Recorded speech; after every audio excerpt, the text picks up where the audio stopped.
speak moron as well as you, but let me try. What the hell is supposed to do, you moron? It's a moron. That's not against the law. Gun! You fucking moron! Stuff like Batman. Because he is Batman, you moron. What are you, a fucking moron? Huh? You moron. Drop dead. Moron. Whoa! Up here, you morons. Stepping morons like yourself. Me down, you moron! Hey, moron! Errors. I'd bought like a Asda. I guess I said this to Hunt. I bought like a Asda pizza thing, and it said that you got deal with it and you got your Sky Movies voucher, but I didn't realise you had to actually log into it within like 5 days. So I tried to do it like 10 days later, and they're like, "Nah, you did get that, pal. Get it round you." So you're absolutely done over with your pizza, Burnsy.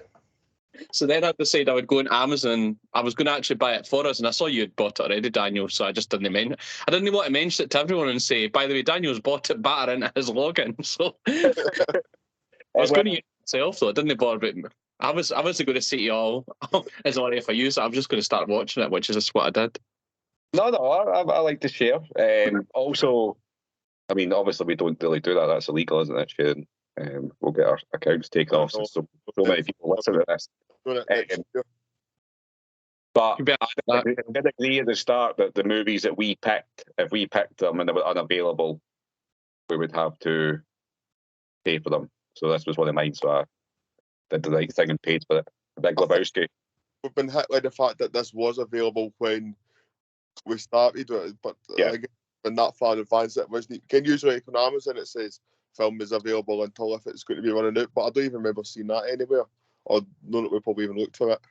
I did notify you with a Big Short though, because that popped up and said that it was finishing. But then that's on everything now. That's on Time Disney.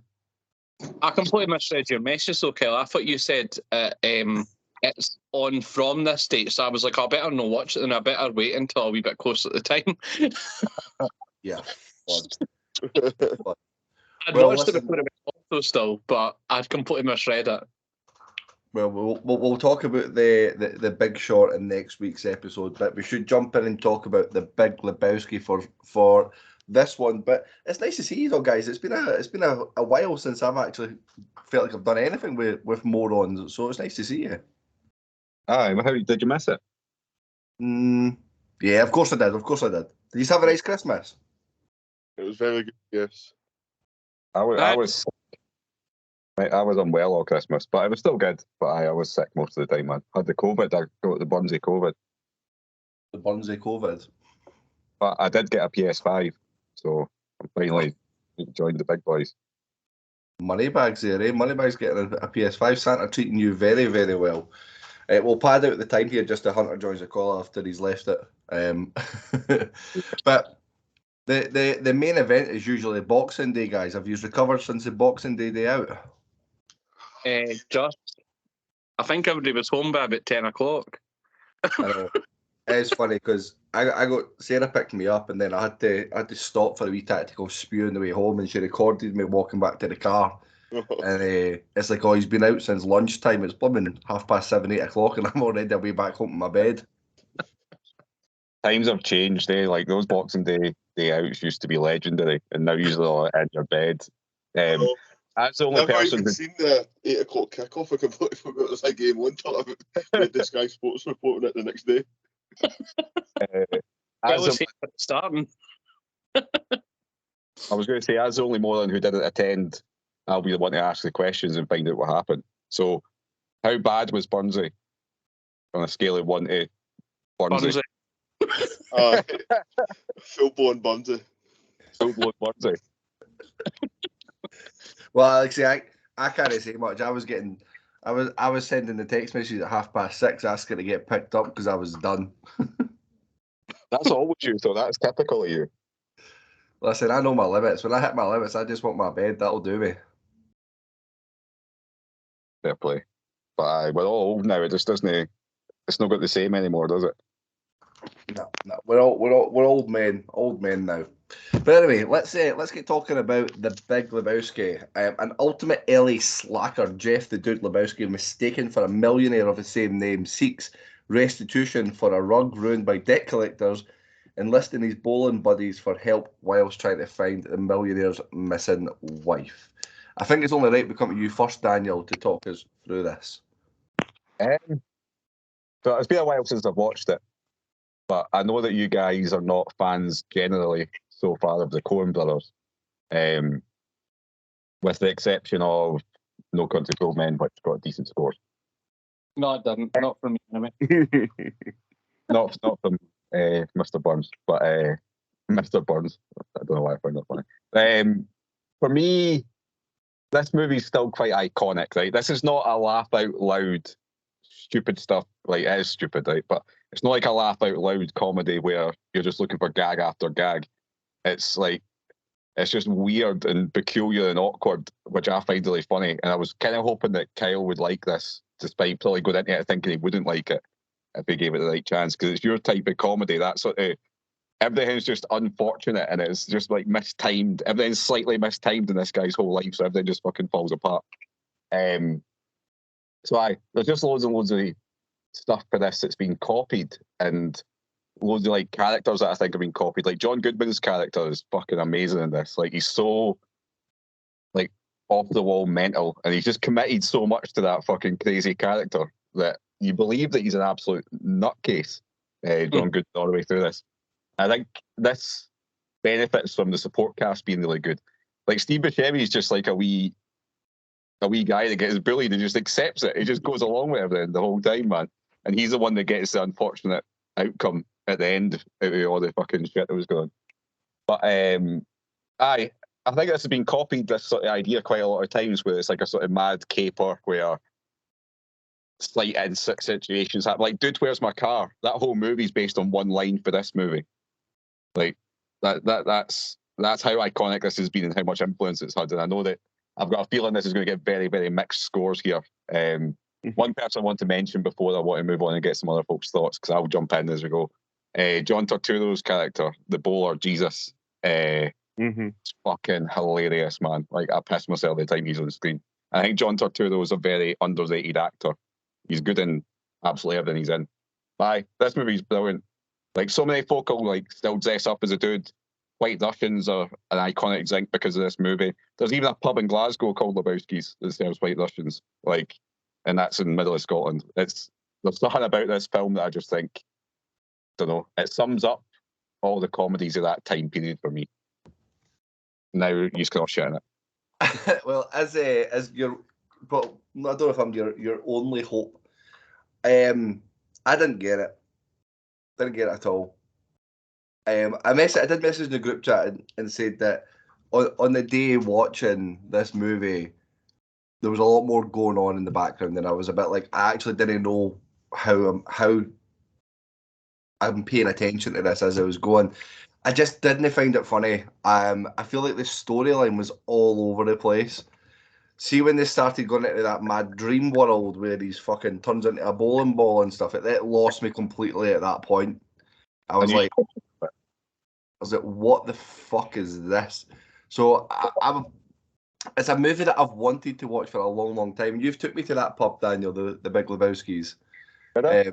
We've been there before, and I've always heard loads of people talk about it. And I even tried to I watched a couple of YouTube videos just about like explaining a bit more about it. And I don't know, I get it's quirky, and I get it's like I don't want to say indie movie, but it's for a certain type of person, I think. And it just, on that day that I watched it, nothing really captured me. I quite liked the scene where they're interrogating the little boy, and then they go out and smash up the wrong car. I thought that was quite good. That was fun.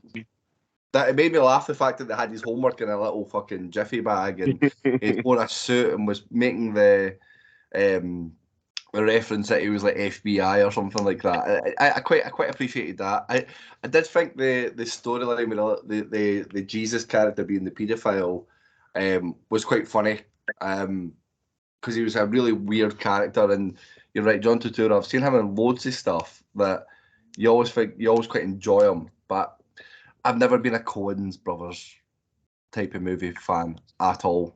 So this was getting a hard no from me. Like, it was through gritted teeth watching it towards the end. It was a long 2 hours. One thing I would say is, right, and I think you're right, it's for certain people, right? What's different about it and why it feels weird, I think, is that all the actors play the characters super straight.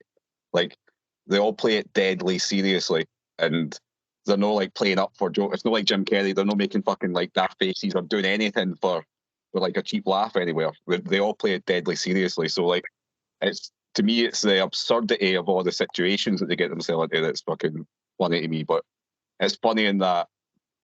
Aye, it's funny in a less obvious way, without a laugh track, without somebody saying bazinga at the end of stuff. Do you know what I mean? It's like it's not that type of thing. But I'm intrigued about Burnsy because I've got a feeling Burnsy absolutely fucking hated this. And I've got hopes for Hunter.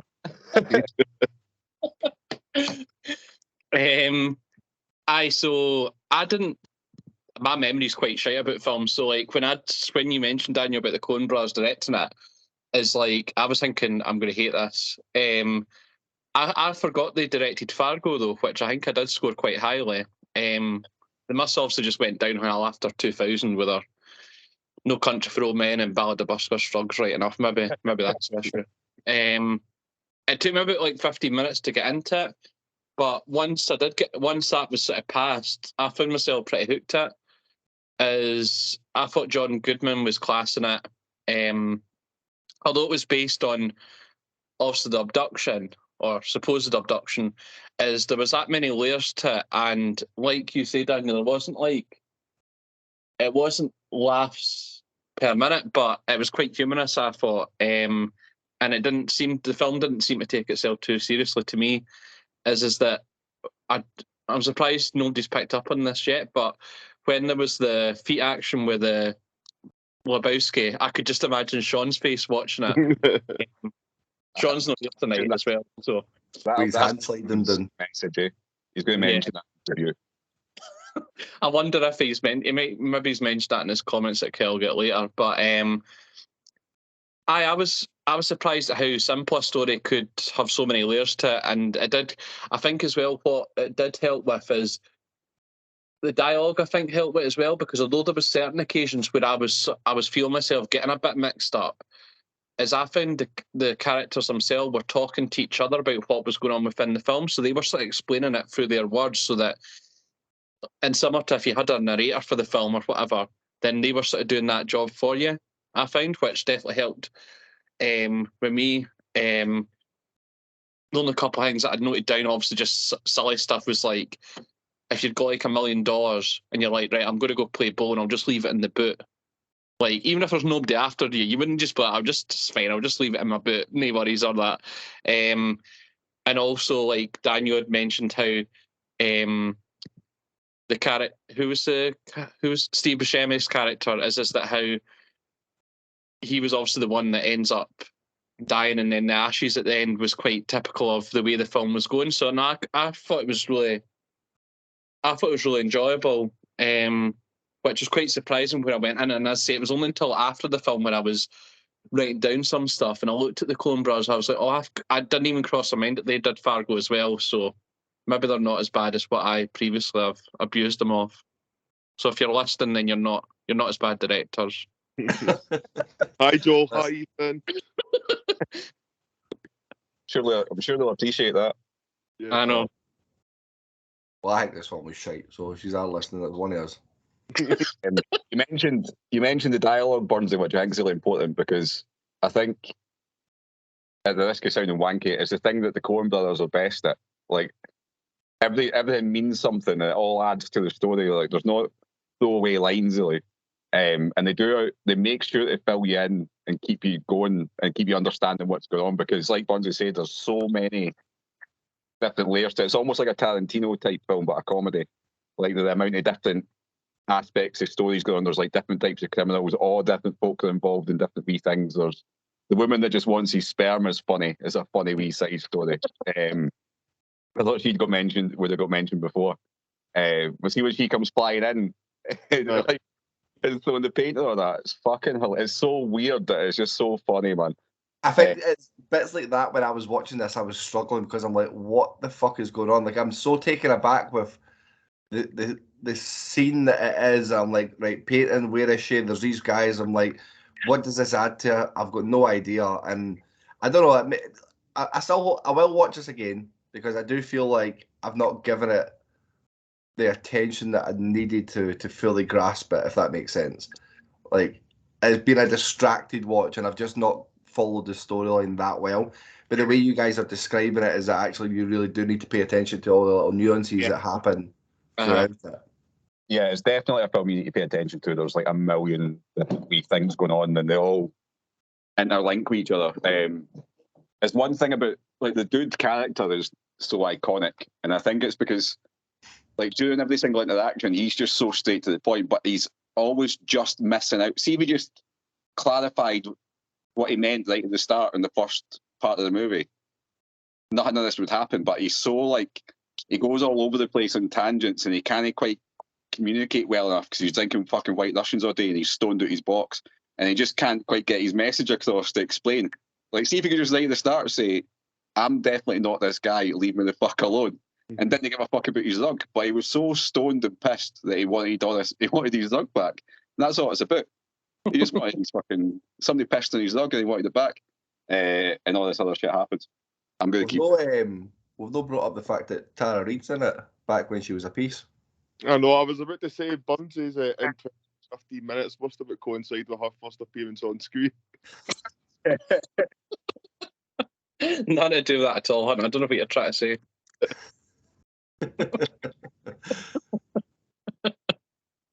Right, I've got some faith, Hunter. Bring it home. Your faith is me like it.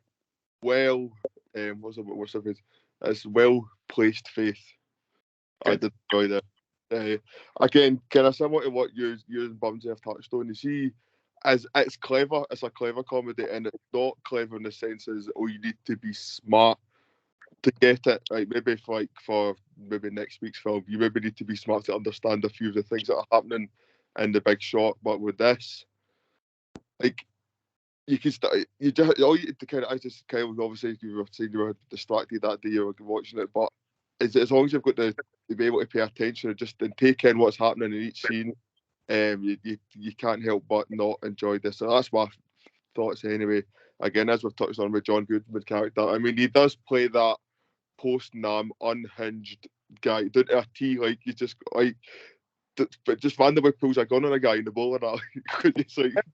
Like, and you've got to think as well for the dude that if he had other friends, like basically the whole point of him going to get the rug back was John Goodman's character in his ear telling him about, you need to go find this other Lebowski to get him to compensate you for the rug. Like, this is how it all starts.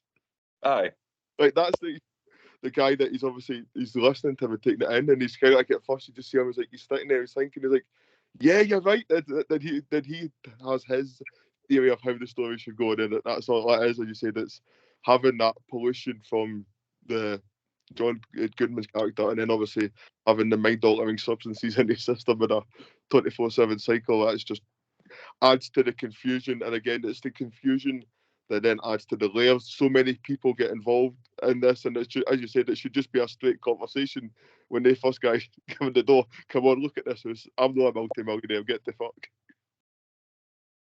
Aye, it's so everything's just so unfortunate. Like everything that happens is just slightly mistimed. He's like 1 minute away from everything being okay every single fucking time. So good, man. Oh, see, these are definitely making me feel like I need to go back and watch this, because even when I sat on YouTube, some of the meanings of it, and I was like YouTube and things like getting it to explain certain parts of it, and it was talking about like this is all based on real life people as well. So it was talking about the dude's actually a person. Like I don't know. I'll have to get the guy's name up. I don't know if Hunter will have it from the trivia, but it's based off of an actual person who was part of the something 7. Oh, I'm intrigued by this. I don't know any of this stuff. Oh well, I'll have to send you links of it, because it talks about John Goodman's character as an amalgamation of 3 different people as well, that the Coen brothers had all met and stuff as well. I think it makes sense, because they come across as, although they're mental, they come across like believable people, and that's why I think this is done so well. Is they've made it's totally absurd, like it's so wildly absurd. Like See the guy from Prison Break, the Russian guy. Yeah. He plays the porn star slash Kraftwerk style electronic pop star slash criminal. Like, what a fucking mental character. But at the end, when they're doing this stupid fight, it doesn't feel like they do that daft fight at the end, but it still feels quite serious. Like, somebody ends up dying. But it's like so fucking stupid at the same time. Like, it's a very, very fine line to be able to sort of walk, and it just seems, I don't know, it works really well, better than anything before or since, I think. Well, I was saying, so it's based on a guy called Jeff Dowd, who's an American film producer and political activist that the Coen brothers met whilst they were trying to find distribution for their first ever feature, Blood Simple. He was a member of the Seattle Seven who liked to drink White Russians and was known as the Dude. Love it. Mm-hmm. There you go. Maybe a bit of the guy that's based on. a bit of research for after it. Let me read Sean's out. Any guesses as what camp Sean sits in? Yours. Yes, I agree. He did boxing again.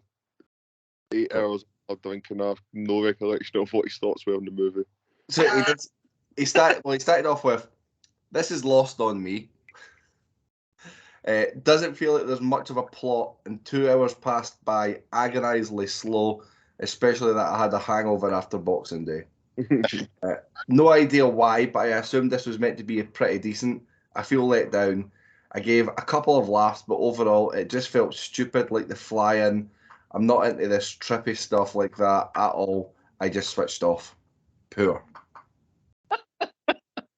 Yeah. That's what I thought was going to happen. If I watched it on the 27th, I'd probably have the same thoughts as Sean, though. The last thing I wanted was to try and comprehend that's a trippy dream scene. You're lying bust on the couch on the 27th. Aye. Oh, well. I don't think any of us were in a good place that morning. So, yeah, this wouldn't have been the movie to watch, especially for a first time watching. Like I said, I feel like for me, I feel like I've not given it the justice that it should probably get, and I probably do need to go back and watch it and then revise my score at a later date because my score's not going to be the best just now. Hunter, do you have any trivia at all you wanted to go through for the Big Lebowski?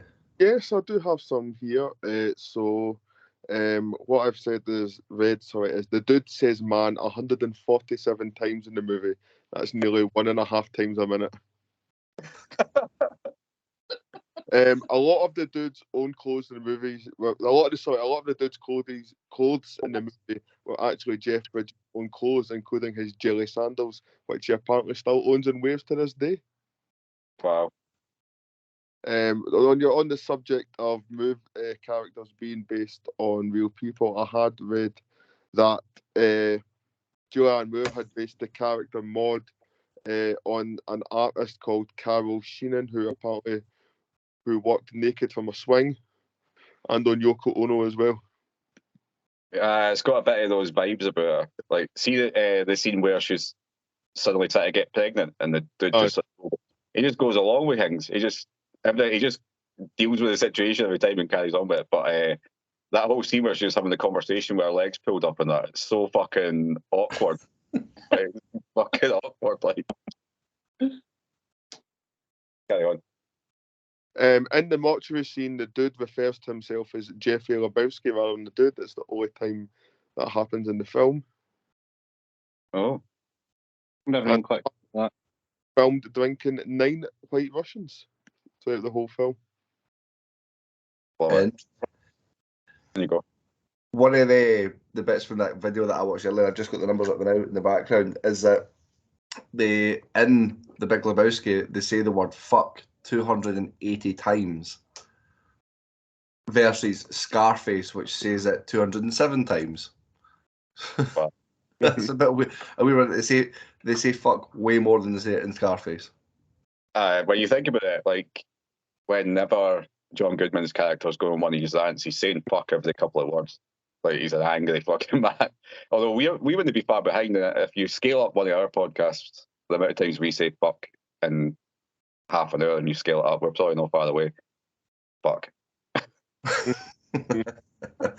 Maybe that's some for one of the listeners to go back and do is count how many times you said the word fuck in this episode and let us know.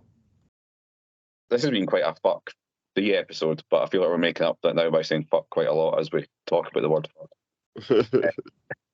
Maybe that's because Sean's not here. He's always the one that swears a lot and brings the tone. I've also just noticed here in the trivia, they make mention to the Lebowski bar in Reykjavik. Absolutely no other mention of the one in Glasgow at all. Get that updated. Yeah. Let's email IMDb. Yeah.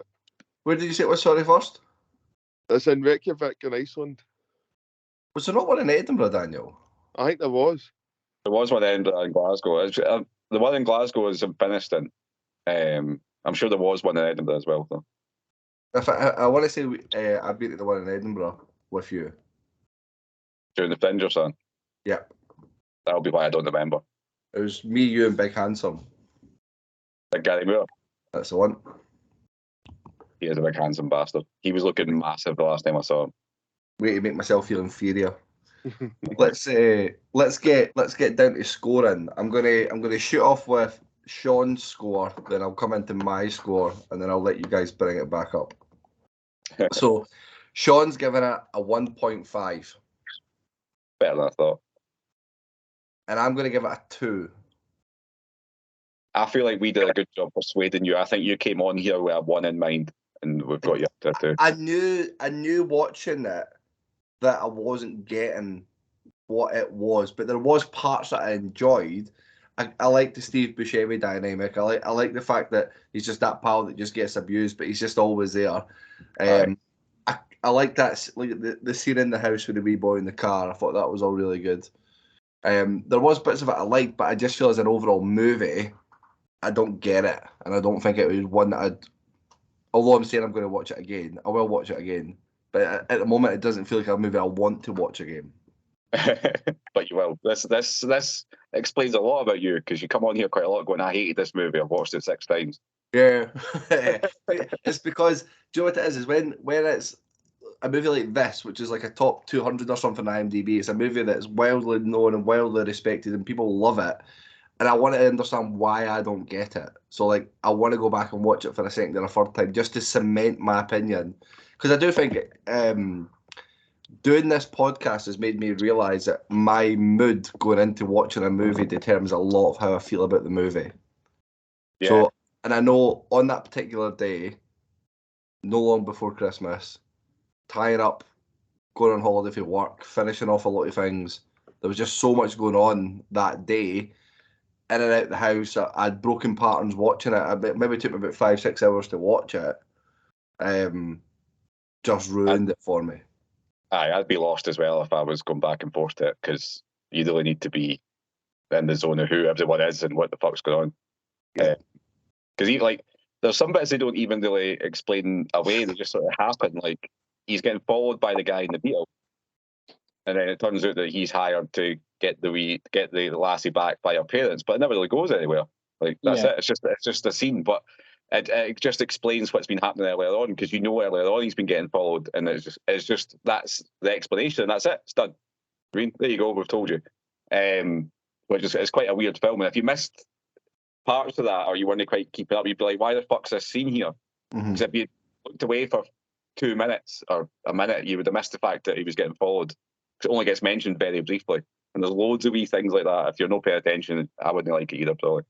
And then, for instance, when we start going into the Big Short for next week, I've seen that before, and I know you have to sit and give it your undivided attention, which I did, and then it massively influenced my thoughts and feelings on it. But we'll talk about that next time. So Daniel, let's give it your score. I think this is perfect for what it is. So with that in mind, I'm giving it a 5. Is that because you're looking like Jeff Bridges right now?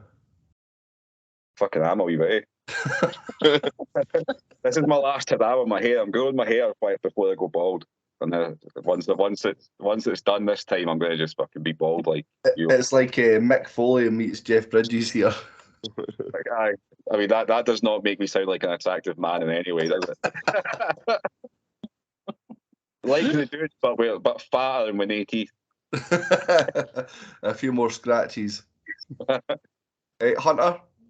A 4.25 for me. 4.25. And the Bengal TT? I'm also going to follow Hunter and join his alliance at the 4.25 club. Wow. Thank you, Burnsy. I really didn't expect it. I thought it would be me and Hunter, and I hoped Kyle might like it, but I thought you would hate it. Well, that's good. Well, he's still going to be out of the 5 anyway. Just. I'm on Boxing Day, I said to Burnsy, quick thoughts on Big Lebowski versus The Big Short. And he responded with a positive Big Lebowski, and I just had to fuck off. You asked me to describe it in one word because I think you were hoping I would say shite. Aye. Fuck off then. But because it was funny because Sean was there and Sean hadn't seen it at that point, and you could he was like, oh, fuck's sake. He's expecting it to be shite. What's the overall scoring then, Burnsy? Overall, that's a 3.4. 3.4. Listen, I'm massively expecting some people to have a pushback on Sean and myself for the scores and that, and I do get it. So feel free to come at us. But I like to say, before you do it, I will give it a second watch, and maybe in the comments of the Instagram, I'll update my score if it changes. Yeah, on that note, I need to get Instagram updated. I'll do it tonight and tomorrow. Been slacking over Christmas.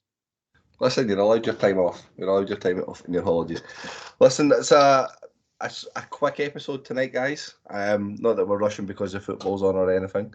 And I've got my dinner sitting there waiting. But it's good to be back. It's good to see you again. A 3.4 overall for the Big Lebowski will get us some hate.